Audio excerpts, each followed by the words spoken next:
పూర్వం ఒక ఊరిలో అహంకారంతో నిండిన అత్తగారు ఉండేవారు.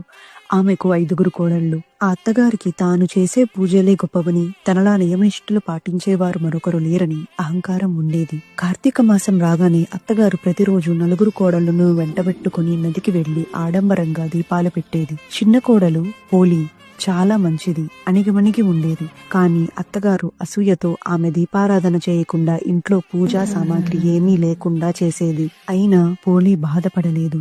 ఆమె భక్తికి ఏ ఆటంకం ఉండదని నిర్ణయించుకుంది. పత్తి కోసం పెరటిలో పత్తిని, దీపం కోసం పెరటిలోని మట్టితో దీపాన్ని చేసి, నూనె కోసం చల్ల చిలికిన కవ్వానికి అంటిన వెన్నను సేకరించి, బావి దగ్గర స్నానం చేసి, నియమనిష్టలతో నిస్వార్థ భక్తితో తన దీపాన్ని వెలిగించేది. అత్తగారి కంట పడకుండా ఆ దీపంపై మేదర బుట్టను బోర్లించేది. కార్తీక అమావాస్య రోజు వచ్చింది.